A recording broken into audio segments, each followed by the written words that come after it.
మేడారం మహాజాతరకు భక్తజనం పోటెత్తుతుంది. సమ్మక్క సారలమ్మ దర్శనం తర్వాత కోయదొరలను ప్రతి ఒక్కరు దాదాపు సందర్శిస్తూ ఉంటారు. ఇక్కడ వాళ్ళ సమస్యలను పరిష్కరించుకోవడం కోసం వనమూలికలతో వచ్చి ఇక్కడే ఉంటున్న ఈ కోయదొరలను సంప్రదిస్తారు. ఏదైనా అవసరాలు ఉంటే కోయదొరలకు సంబంధించి ముఖ్యంగా వాళ్ళ వనమూలికలు తీసుకొని వెళ్ళడం, అదేవిధంగా ఇంట్లో ఎట్లాంటి సమస్యలున్నా వీళ్ళు పరిష్కరిస్తామంటూ వీళ్ళు ప్రత్యేకంగా ఇక్కడ ఏర్పాటు చేశారు. గుడి వెనకాల ఏర్పాటు చేసిన ఈ ప్రాంగణం ఏదైతే ఉందో ఇక్కడ కోయదొరలు తమ వేషధారణతో తమ వనమూలికలతో ఇక్కడే కూర్చొని వచ్చిపోయే వాళ్ళకి కోయదొరల పలుకు అంటూ కుర్రో కుర్రు అంటూ వాళ్ళను పిలిచి మరి వారి గురించి తెలుసుకోవడం జరుగుతుంది. సమస్యలు ఉంటే పరిష్కారం కోసం చేస్తున్న పరిస్థితి. ఏం చేస్తారు మీరు? అంటే మేము మూలికలు ఇస్తాము. ఆరోగ్య బాధలు ఉన్న వాళ్ళకు, సమస్యలు ఉన్న వాళ్ళకు, ఇంటి సమస్యలు, భార్య భర్తల సమస్యలు, కొన్ని ఇంట్లోకున్న మంది కన్ను, ఏడుపు, నజరుకున్న వీటి కోసం అనేది యంత్రాలు ఇస్తాం. ఇంటికి కట్టుకునేది, ఒంటికి కట్టుకునేది అన్ని రకాలు కూడా ఇస్తాం. అన్ని రకాలు ఇస్తాం. వాళ్ళ పేర్ల మీద కూడా తాళపత్ర గ్రంథంలో కూడా చూస్తాం. తాళపత్ర గ్రంథంలో కూడా వాళ్ళ గురించి కూడా వాళ్ళ సమస్యలు కూడా మేము క్లియర్ చేస్తాం. అమ్మవారి పేరు మీదకేని ఇట్లా ఇక సంచారం తిరుక్కుంటూ వెళ్తూనే ఉంటాం. తిరుక్కుంటాం. అమ్మవారి దగ్గర యాత్ర అయిన రోజులు ఉంటాం. ఇక చిరకల గుట్టం చెల్లి చెట్లు, మూలికలు ఉంటాయి. ఇవి అన్ని రకాలు ఉన్నాయి. అన్ని రకాలు ఉన్నాయి. అన్ని రకాల చెట్లు ఉన్నాయి. ఇంటికి కట్టుకునేది, ఒంటికి కట్టుకునేది, అత్త మాట కోడలు వినేది, కోడల మాట అత్త వినేది, రమ్మంటే వచ్చేది, పొమ్మంటే పోయేది, పనులు జరిగేది, పద్దు గెలిచేది, పనురాళ్ళు గెలిచేది, అన్ని రకాల పనుల చెట్లు కూడా ఇక్కడ మా వద్ద ఇస్తాం. అమ్మవారిని తలుచుకొని అన్ని రకాల చెట్లు కూడా ఇస్తాం. మళ్ళీ సంవత్సరం వాళ్ళకు మంచిగా కట్నాలు పెడతారు. మంచిగా అయితే మళ్ళీ ఆజ్ చేస్తారు. ఫోన్ నంబర్లు ఇస్తారా? ఫోన్ నంబర్ ఇచ్చి ఇస్తాము. మళ్ళీ ఇక్కడికి వస్తారు కూడా. వాళ్ళు ఇక్కడికి వస్తారు. ఫోన్ నంబర్ గురువులు, నాకు గురువులు నేర్పారు. మా తాత గిత్త దుర్గయ్య నేర్పిండు. గిత్త దుర్గయ్య ఆయన నేర్పిండు గురువు. ఆయన ఇప్పుడు లేడు, చనిపోయింది. ఇక మేము చేస్తున్నాం. ఇదే జీవనాధారం. ఇదైతే ప్రస్తుతానికి ఇదే జీవనాధారం. మరి పనులు చేసుకుంటూ ఉంటాం. అన్ని రకాల కూడా చేస్తాం. రమ్మంటే కూడా ఇంటికి పోతాం. వాళ్ళకి ఇంట్లో కూడా సమస్యలు ఉంటే కూడా ఫోన్లు చేస్తారు. మేము ఇంటికి కూడా పోతాం. అన్ని రకాల పనులు చేస్తాం. ఒక తాయెత్తు, ఒక మూలిక దేనికి ఎంత ఉంటుంది? తాయిది అనేది అది వాళ్ళ సమస్య బట్టి ఇస్తాము. వాళ్ళ సమస్యలు బట్టి ఇస్తాం. చిన్నపిల్లలకైతే 100 రూపాయలు కూడా ఇస్తాం. గాలి ధూళి వారకుండా, కలలు పడకుండా, ఉలికి పడకుండా, భయపడకుండా, కలలు పడకుండా ఇస్తాం. మాట్లాడు. ప్రస్తుతం అయితే చూసుకోవచ్చు, కొంతమంది చూపెట్టుకునే వాళ్ళు సైతం ఉన్నారు. కోయదొరలను ఆశ్రయించి ఉన్నారు.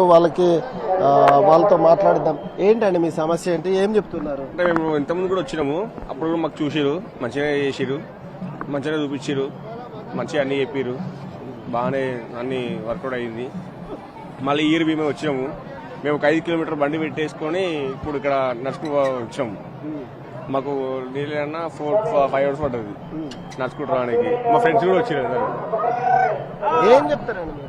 అన్నీ చెప్తా. అనుకున్న పనులు అయ్యేటి, కోరికలు గెలిచేటి, పిల్లలు మంచిగా ఉండాలి, సంతోషంగా ఉండాలి, ఆరోగ్యాలు మంచిగా ఉండేటట్టు, దందా బిజినెస్ వ్యాపారానికి, చిన్నపిల్లలకు ఏడుపు తలగకుండా, నాదర కనిపిస్తూ లేకుండా, బాలగ్రహాలు లేకుండా తాయితలు ఇస్తాం.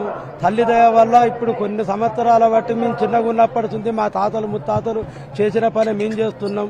మాకు చాలా వరకు హైదరాబాద్ నుండి పెద్ద దూరం నుండి కూడా వస్తున్నారు. వచ్చిన వాళ్ళు తల్లి దయ వల్ల వాళ్ళకు సంతోషం ఉన్నది. మాకు వస్తున్నారు, కట్నాలు పెడుతున్నారు, తాయితలు తీసుకుంటున్నారు, చెట్లు తీసుకుంటున్నారు, అన్ని తీరులో సంతోషం ఉన్నారు. అందరు వస్తున్నారు. చాలా వరకు సంతోషంగా ఉన్నది.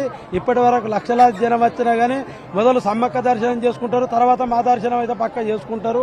మమ్మల్ని కలుస్తారు, మందలు ఇస్తారు, చెట్లు తాయితలు తీసుకుంటారు, ఆనందంగా పోతారు. మళ్ళీ జాతర వరకు వాళ్ళు చల్లగా ఉండాలి, మేము చల్లగా ఉండాలి. సంతానం కానోళ్లే కానీ, ఇంట్లో మంచిగా లేనోళ్లే కానీ, పెళ్లిళ్ళు కానోళ్లే కానీ అందరు వస్తారు. మా దగ్గర చెట్లు కొంటారు.